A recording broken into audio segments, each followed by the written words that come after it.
அனைவருக்கும் தினம் ஒரு தகவல் சார்பாக இனிய வணக்கங்கள். இன்றைக்கி நம்ம பார்க்க போகிற பதிவு நம்ம எல்லாருக்குமே தேவைப்படுகின்ற ஒரு சக்தி வாய்ந்த ஒரு பதிவு. நம்ம எல்லாருமே நம்முடைய வாழ்க்கை நல்லா இருக்கணும், எதிர்காலம் நல்லா இருக்கணும், குடும்பம் நல்லா இருக்கணும்னு சொல்லிட்டு ஏதாவது ஒவ்வொரு முயற்சிகள் ஈடுபடுவோம்.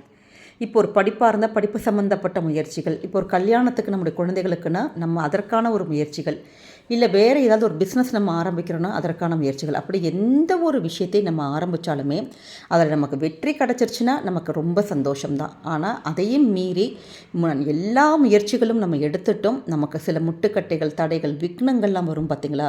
அப்போ நம்முடைய எதிர்காலமே கேள்விக்குறியாயிரும். அப்படி பாதியில் ஒரு விஷயங்கள் நின்று போச்சுன்னா அதுவே நமக்கு அடுத்த ஸ்டெப்பு நம்முடைய வாழ்க்கையில் எடுத்து வைக்கிறதுக்கு நம்ம அப்படி நின்றுவோம். அப்படி நம்முடைய வாழ்க்கையில் இருக்கக்கூடிய இந்த விக்னங்கள், இந்த பிரச்சனைகள், இந்த முட்டுக்கட்டைகள், இது எல்லாத்தையுமே நீக்குகின்ற சக்தி யாருக்குன்னு கேட்டிங்கன்னா சாக்ஷாத் நம்முடைய பிள்ளையாருக்கு தாங்க. அப்படிப்பட்ட பிள்ளையாருடைய ரொம்ப சக்தி வாய்ந்த ஒரு பதிவு தான் பார்க்க போகிறோம். ஏன்னா நம்முடைய தடைகளை தகர்த்தெறியக்கூடிய விநாயகருடைய வழிபாடு.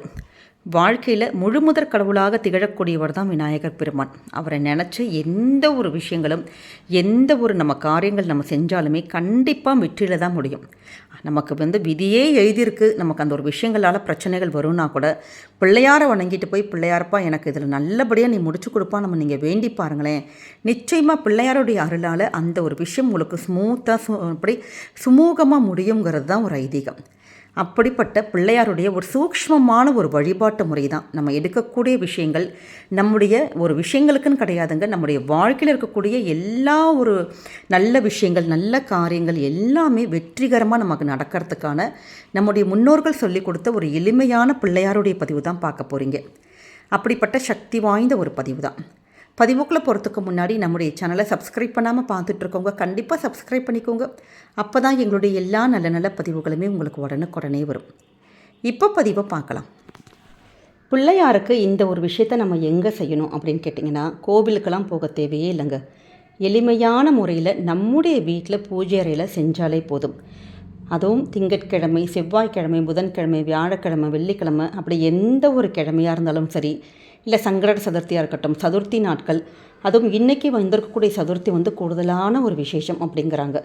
அப்படி எந்த ஒரு நாட்கிழமை எதுவாக இருந்தாலும் உங்கள் வீட்டு பக்கத்தில், உங்கள் வீட்டில் இந்த மாதிரியான இலைகளும் பூக்களும் உங்களுக்கு கிடச்சிட்டா நிச்சயமாக இந்த ஒரு பரிகாரத்தை செய்வதற்கு நீங்கள் மிஸ் பண்ணாதீங்க. என்னது அது 21 இலைகளான ஒரு அர்ச்சனை அப்படின்னு கேட்டிங்கன்னா, நம்ம மாசி, கிலா இலை, வில்வம், அருக்கு, ஊமத்தை, இலந்தை, நாயுருவி, துளசி இலை, மாவிலை, தங்கரளி, விஷ்ணுகிரந்தி, மாதுளை, மருவு, நொச்சி, ஜாதிக்காய் இலை, நாரிசங்கை, வன்னி, அரசு இலை, நுணா, எருக்கு, தேவதாறு, இது தாங்க அந்த 21 உள்ள அந்த நம்ம அர்ச்சிக்கக்கூடிய இலைகள். இதில் எல்லா இலைகளும் நமக்கு கிடைக்கணுங்கிற ஒரு கட்டாயமே கிடையாது. நம்ம வீட்டுக்கிட்ட உங்களுக்கு என்னென்ன இலைகள் கிடைக்குதோ, என்னென்ன பூக்கள் கிடைக்குதோ அதை வச்சு நம்ம அர்ச்சித்தாலே போதும். கூடுதலாக நம்ம அருகம்புல் மட்டும் நம்ம கோவில் பக்கத்தில் இருந்து நீங்கள் வாங்கிக்கலாம்.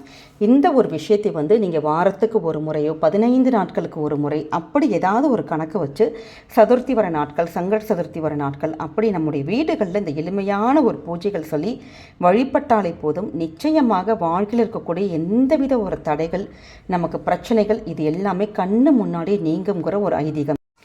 இதற்கு ஒரு டெமோ மாதிரி இப்போ ஒன்று காமிச்சிருக்கேன் பாருங்களேன். அதாவது எங்கள் வீட்டு பக்கத்தில் இருக்கக்கூடிய எளிமையான பூக்களும் இலைகளும் பறிச்சிருக்கோம். இது எவ்வளோ எண்ணிக்கையில் வேணாலும் இருக்கலாம், 9 இருக்கலாம், 11 இருக்கலாம், 13, 15, இல்லை 21 இலைகளும் பூக்களும் சேர்ந்தே இருக்குனாலும் நீங்கள் தாராளமாக இந்த ஒரு விஷயத்தை நீங்கள் பண்ணலாம்.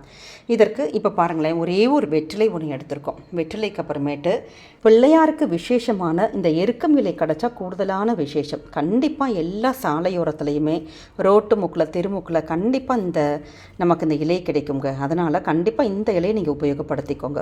ஏன்னா இந்த எருக்கம் இலை பிள்ளையாருக்கு சமர்ப்பிச்சுட்டு நம்ம வேண்டிக்கிட்டாலே போதுமோ, நம்முடைய விஷயங்கள் கண்டிப்பாக நடக்கும்.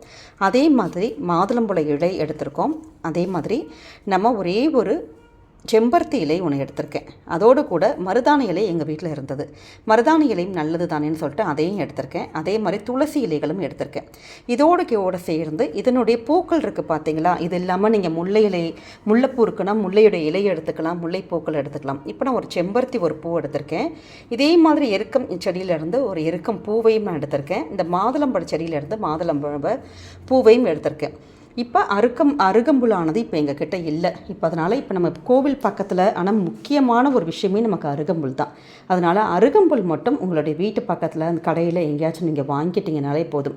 இப்படி நமக்கு ஓவராலாக இதெல்லாம் சேர்த்தே நமக்கு 9ங்கிற எண்ணிக்கையில் இருக்கலாம், 11 இருக்கலாம், எவ்வளவு எண்ணிக்கையில் இருந்தாலும் பரவாயில்ல. பிள்ளையாருக்கு இந்த இலையும் பூக்களும் கொண்டு நம்ம அர்ச்சனை பண்ணாலே போதுங்க. நம்முடைய வாழ்க்கையில் இருக்கக்கூடிய அந்த தடைகள் நீங்கும். இதற்கு பிள்ளையார் முன்னாடி நம்ம சின்னதான படம் இல்லாட்டி சிலை எடுத்துருப்போம் பார்த்தீங்களா, அதற்கு நாம் ஏற்றக்கூடிய ஒரு தீபம்.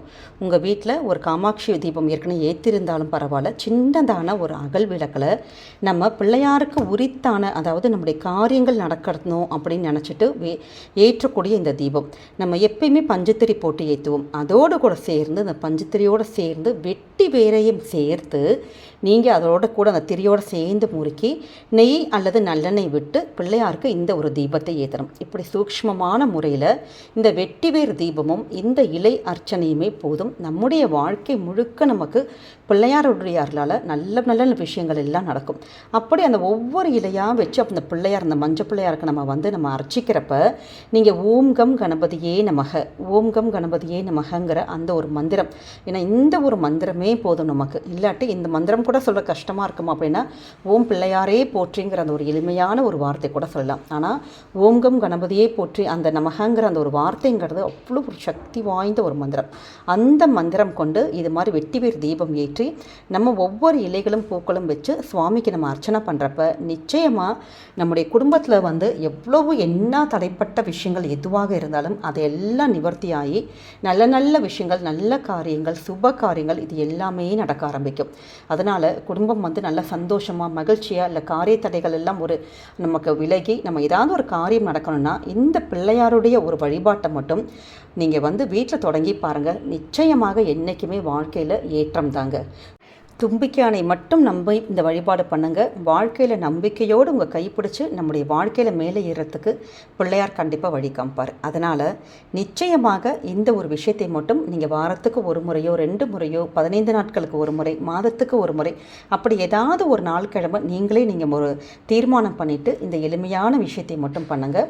இந்த பூஜை முடிச்சதுக்கு அப்புறமேட்டு இந்த மஞ்சள் பிள்ளையார் இருக்குது பார்த்தீங்களா, அதோடு அந்த மஞ்சள் கலந்துட்டு அதை பிரசாதமாக வீட்டில் இருக்கிற எல்லாருமே நீங்கள் மஞ்சள் நெத்தியில் வச்சுக்கலாம். பாக்கி மஞ்சளை நம்முடைய வீட்டோட மூளை முடுக்கல் தெளிச்சிடலாம். இல்லாட்டி செடி ஏதாவது இருக்குன்னா கால்படாத இடத்துல அப்படி நீங்கள் செடியில் விட்டுலாம். இவ்வளோதான் எளிமையான வழிபாடு, ஆனால் ரொம்ப ரொம்ப சக்தி வாய்ந்த வழிபாடு. கண்டிப்பாக நம்பிக்கையோடு பண்ணுங்கள், குடும்பத்துக்கு நல்லதே நடக்கும். இந்த ஒரு பதிவானது நிச்சயம் உங்கள் எல்லாருக்குமே பிடிச்சிருக்கும்னு நினைக்கிறோம். பிடிச்சிருந்தா உங்கள் ஃப்ரெண்ட்ஸ் அண்ட் ஃபேமிலி மெம்பர்ஸ்க்கு ஷேர் பண்ணுங்கள், அவங்களும் இதை பார்த்து பயன்பெறட்டும். நம்முடைய சேனலை சப்ஸ்கிரைப் பண்ணி உங்களுடைய ஆதரவுகள், சப்போர்ட்டுகள் எங்களுக்கு என்றைக்குமே கொடுக்கணுங்க. மீண்டும் நல்ல பதிவோடு உங்களை சந்திக்கிறோம். நன்றி, வணக்கம்.